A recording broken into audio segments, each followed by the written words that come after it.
రాజ్నగర్ అనే ఊరిలో అరుణ్ వికాస్ అనే ఇద్దరు స్నేహితులున్నారు. ఆ ఇద్దరు కష్టపడి కూలి పనులవి చేసి తమ ఇల్లు నడిపిస్తూ ఉంటారు. దాంతో వాళ్లకు పెద్ద ఆదాయం ఏమీ లభించలేదు. అందుకే వాళ్ళిద్దరూ ఒకరోజు ఏదైనా వ్యాపారం మొదలు పెట్టాలి అనుకుంటారు. రేయింబవళ్ళు కష్టపడి నేను అలసిపోయాను రా.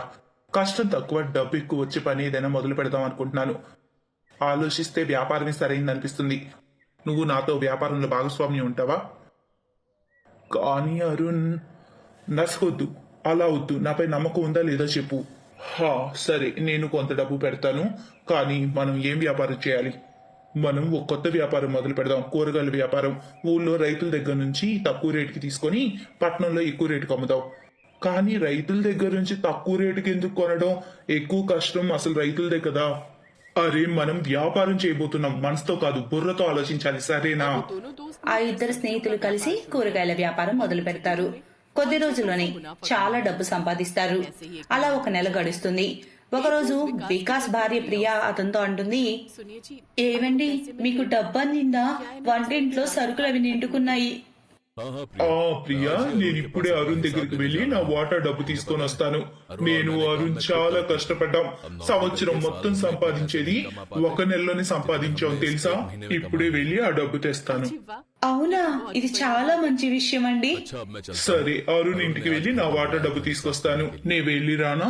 సరే అండి, కానీ త్వరగా రండి, సరుకులవి కూడా తీసుకురావాలి.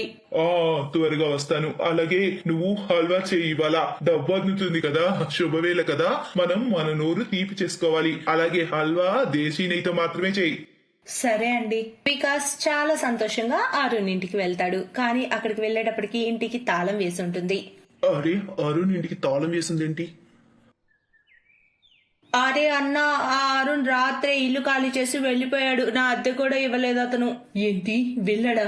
కానీ అలా ఎలా? అతని దగ్గర నా డబ్బు చాలా ఉంది, అది నేను తీసుకోవాలి. మీకు తెలుసా అతను ఎక్కడికి వెళ్ళాడు? లేదు, తెలీదు. ఎటో వెళ్ళిపోయాడు. అరే దేవుడా, ఇదేంటి? కానీ నా డబ్బు అతని దగ్గర ఉండిపోయింది. అన్నా, రాత్రికి రాత్రి అలా మాయమైపోయాడంటే ఒకటే అర్థం, అంతా తీసుకొని పారిపోయాడని. లేదు, అలా ఉండదు. నేను నా మొత్తం డబ్బు అతని దగ్గర ఉంచాను, బిజినెస్ చేయడం కోసం అని చెప్పి. అది దేవుడా, మేము నాశనం అయిపోయాం. వికాస్ బాధపడుతూ ఇంటికి తిరిగి వస్తాడు. ఏమండి, వచ్చారా? ఏమైందండి? ఎందుకలా దిగులుగా ఉన్నారు? ఏమైంది? వికాస్ ఆమెకు జరిగిందంతా చెబుతాడు.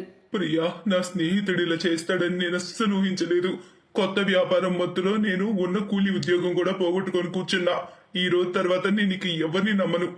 మీరలా బాధపడకండి. మన ఇద్దరం కలిసి ఏదో ఒక పని వెతుక్కుందాం. ఏదో ఒక పని దొరుకుతుంది. మరుసటి రోజు నుంచి ఆ భార్యాభర్తలు పని వెతుక్కుంటూ తిరుగుతారు. కానీ 4 రోజులైనా వారికి ఎక్కడ పని దొరకలేదు. ఇప్పుడు ఏం చెయ్యాలి ప్రియా? ఎక్కడ పని దొరకడం లేదు. అప్పుడు ప్రియకు ఒక బండి అతను అరుస్తున్న శబ్దం వినిపిస్తుంది. అప్పుడు ఆమె మైండ్ లోకి ఒక ఐడియా వస్తుంది. ఏమండి, మనం ఎందుకు ఏదైనా పని సొంతంగా చేసుకోకూడదు? మనం ఏదైనా బండి మీద ఏమైనా అమ్ముకుందాం. నీ మాటలు బాగానే ఉన్నాయి ప్రియా, కానీ మనం ఏం అమ్మాలి? పానీపూరి, మోమోస్, సమోసాల ఏం చేయడం మనకొచ్చని. కానీ సాంబార్ రైస్ వచ్చు కదా. అంటే? మీరు నాకు ఎప్పుడు చెబుతుంటారు కదా, నేను సాంబార్ రైస్ బాగా చేస్తానని. అమ్మా, నువ్వు చేసే సాంబార్ రైస్ మా అందరికి చాలా ఇష్టం. నీకు తెలుసా, నేను స్కూల్ తీసుకెళ్ళినప్పుడు కూడా నా ఫ్రెండ్స్ అందరు చాలా బాగుందన్నారు. బజార్లో కొనుక్కొచ్చానా అని అడిగారు. అంత టేస్టీ ఉంటుంది నీ సాంబార్ రైస్. ఇంకా వాళ్ళిద్దరూ సాంబార్ రైస్ బండి పెట్టుకోవాలని నిర్ణయించుకున్నారు. కానీ దానికోసం కొంత డబ్బైతే అవసరం. ప్రియా తన మంగళసూత్రం తాకట్టు పెట్టి దానికి అవసరమైన సామాన్లు కొనుక్కొచ్చింది. తర్వాత రోజు నుండి వాళ్ళు సాంబార్ రైస్ అమ్మడం మొదలు పెట్టారు. ఈ పనిలో వికాస్ ఆమెకు తోడుగా ఉన్నాడు. ప్రియా, అంత సిద్ధమేనా? నేనిక జనాల్ని పిలవనా హరిషి? సిద్ధమే అండి. అప్పుడు వికాస్ కస్టమర్స్ ని పిలవడం మొదలు పెడతాడు. రండి బాబు, రండి. సాంబార్ రైస్ 40 రూపాయలు మాత్రమే ఒక ప్లేటు. రండి రండి బాబు. ఈ విధంగా అరుస్తూ ఉంటాడు వికాస్. 40 రూపాయలు ప్లేట్ అని విని కస్టమర్స్ అక్కడికి రావడం మొదలు పెడతారు. అరేవా, 40 రూపాయలేనా ప్లేటు? ఏది, ఇలా ఇవ్వు తమ్ముడు. ఇప్పుడే ఇస్తా అన్నా.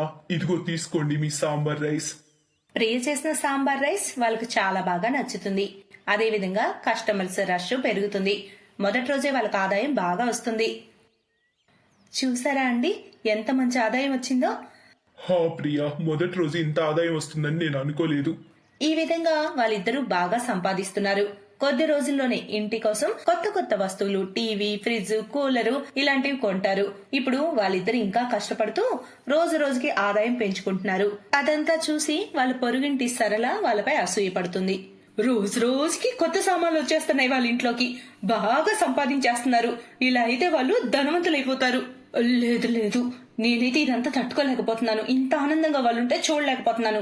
వీళ్ళ ఆనందానికి గ్రహణం పట్టాలి, అది నేనే పట్టిస్తాను. చూస్తాను వీళ్ళంతూ. సరళ అలా వాళ్ళపై ఓ కన్నేసి ఉంచుతుంది. అలా ఒకరోజు వాళ్ళ ఇంట్లో లేని సమయంలో బియ్యం కందిపప్పులో రాళ్లు కలిపేస్తుంది. ఇప్పుడు చూస్తాను ఇక వీళ్ళ దగ్గరికి కస్టమర్స్ ఇంకెలా వస్తారు. రేపు వీళ్ళ బండికి ఆఖరి రోజు అవుతుంది.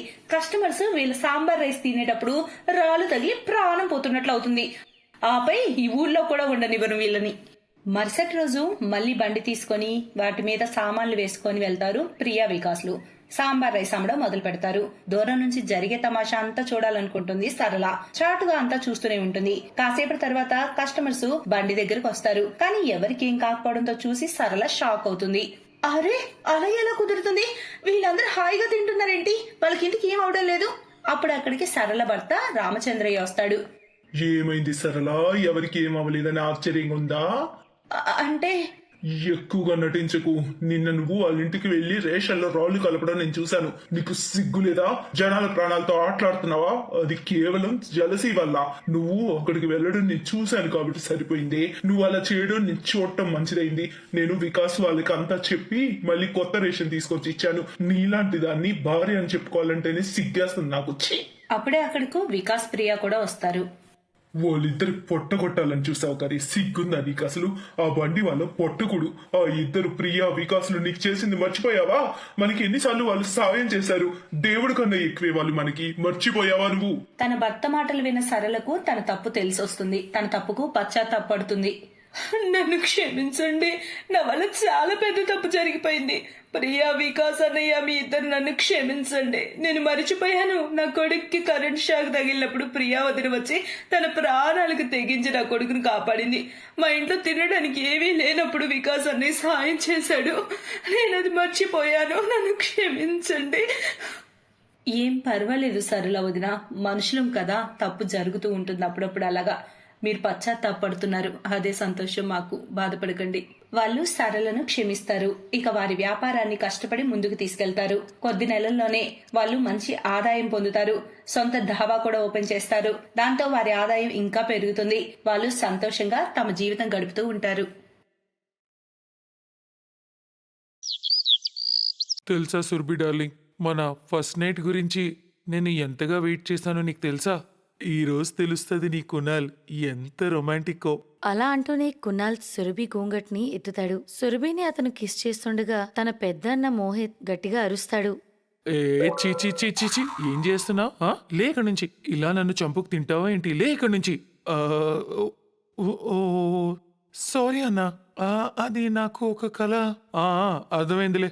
కానీ మన శోభనానికి ఇంకా 2 రోజులు ఉందిలే. మన పెళ్లి 2 రోజుల తర్వాత. అప్పుడు మీ ఆవిడతోనే ఎంచక్క ఫస్ట్ నైట్ చేసుకుందువులే. అర్థమైందా నా ఇమ్రాన్ హాష్మి? అంతవరకు నిన్ను నువ్వు కంట్రోల్లో పెట్టుకో. తన అన్న మాటలు విని కునాల్ సిగ్గుపడతాడు. అతను దుప్పటిని ముసుగు వేసుకుని పడుకుంటాడు. అయితే 2 రోజుల తర్వాత అన్నదమ్ములిద్దరూ తమ తమ పెళ్లి కూతురులను తీసుకెళ్లడానికి గుర్రాల మీద సందడి చేస్తూ వెళ్తారు. కాసేపట్లో పెళ్లివారంతా మండపాన్ని చేరుకుంటారు. ఘనంగా కవలులైన రంజన మరియు సురభి పెళ్లి ఇద్దరు అన్నదమ్ములతో అవుతుంది. అప్పుడు ఆ ఇద్దరు అమ్మాయిలు అత్తగారింటికి వెళ్తారు. అక్కడికి వెళ్ళిన తర్వాత వాళ్ళతో అత్తగారు ఇలా అంటారు. రండి కోడళ్ళు, మీ ఇద్దరికి మీ రూమ్స్ నేను చూపిస్తాను. కమలా వారిద్దరిని ఒక రూమ్లోకి తీసుకొచ్చి అంటుంది. కోడళ్ళారా, ఇదిగో ఇదే మీ ఇద్దరు గది. ఈ రోజు నుండి మీరిద్దరూ ఈ గదిలోనే ఉండాలి. కానీ అత్తయ్య, ఒకే గదిలో మేమిద్దరం ఎలా ఉంటాము? అంటే నా ఉద్దేశం, మా ఇద్దరు గదులు వేరువేరే ఉండాలి కదా? అవును అత్తయ్య, అది కూడా ఒకే బెడ్ ఉంది. అయితే అందులో ఇబ్బంది ఏముంది? పెళ్లికి ముందు కూడా మీ ఇద్దరు అక్కచెల్లెలు ఒకే దగ్గర పడుకుండేవాడు. కానీ మీరిద్దరూ చింతించకండి, నేను ఇప్పుడే మీ చింతని దూరం చేస్తాను. కమల ఒక పెద్ద బెడ్షీట్ తీసుకొచ్చి ఇద్దరికి మధ్యలో ఆ బెడ్షీట్ ను ఫిక్స్ చేస్తుంది. అప్పుడు ఒకే బెడ్ పైన మోహిత్ మరియు రంజన, ఇంకో వైపు కునాల్ మరియు సురభి పడుకుంటారు. ఏ సుర్బి డార్లింగ్, ముఖం ఎందుకు మార్చుకున్నావు? అరే మనం సరదాగా గడపాల్సిన రోజు కదా. ఓకే గదులు, అది కూడా ఇద్దరిద్దరు ఎవరైనా ఫస్ట్ నైట్ జరుపుకుంటారా? నువ్వే చెప్పు, ఇదేమైనా బాగుందా? ఫస్ట్ నైట్ కోసం ఎన్నో కళ్ళు కన్నాను నేను. ఒక పక్క సురభి మరియు కున్నాల్ గొడవాడుకుంటుంటే ఇంకోవైపు రంజన మరియు మోహిత్ పరిస్థితి కూడా ఇలాగే ఉంది. రంజన డార్లింగ్, నువ్వు ఈ పెళ్లి డ్రెస్లో ఎంత అందంగా ఉన్నావో తెలుసా? అది అచ్చు అప్సరలాగా ఉన్నావు. కానీ నువ్వు నాకు విషయంలా కనిపిస్తున్నావు. ఒకే బెడ్ పైన ఇద్దరు ఫస్ట్ నైట్ జరుగుతుందా? ఇప్పటి వరకు హిస్టరీలో ఎప్పుడు ఇలా జరుగుండేది కాదేమో. మీ అమ్మకు కూడా అస్సలు బుర్ర పనిచేయదు. వదిలి ఇవన్నీ, పద, టైం వేస్ట్ చేయకు. ఇద్దరు అన్నదమ్ములు తన ఫస్ట్ నైట్ జరుపుకోవడానికి రెడీ అవుతారు. అప్పుడే సురభికి లేంగాకి ఉండిపోయిన పిన్నోటి తను గుచ్చుకొని అరుస్తుంది. ఆ ఆ అయ్యో దేవుడా, ఎందుకు అరుస్తున్నావు? నేను ఇంకా మ్యాచ్ స్టార్ట్ చేయనే లేదు.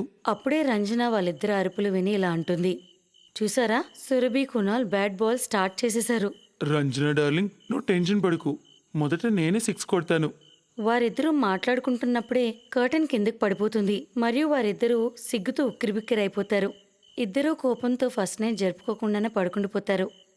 మరుసటి రోజు 6 గంటలకు కోడలిద్దరిని లేపుతూ ఆమె ఇలా అంటుంది. రండి, లేవండి కోడళ్ళారా, మీ మొదటి రోజు కిచెన్లో ఏం చేయాలో చెప్తాను మరియు మీ ముఖాలు కూడా మీరు చూపించాలి. ఇద్దరు కోడళ్ళు మొదటి రోజు వంట చేస్తారు మరియు వీధిలో వాళ్ళంతా వారిని చూడ్డానికి వస్తారు. అరే వా కమలా, నీ ఇద్దరు కోడళ్ళు చాలా అందంగా ఉన్నారు. కోడళ్ళారా, వీలైనంత త్వరగా మాకు శుభవార్త చెప్పండి. ఫస్ట్ నైటే అవలేదు మాది, ఇంకా పిల్లలు ఒకటే తక్కువ. అరే, మొదట మేము సంతోషపడితేనే కదా మీకు శుభవార్త చెప్తాం. అప్పుడు వచ్చిన వాళ్ళందరూ చూసి వెళ్ళిపోతారు. రాత్రి అందరూ భోంచేసి వాళ్ళ రూముల్లోకి వెళ్ళిపోతారు. సురభి కున్నాల్తో అంటుంది.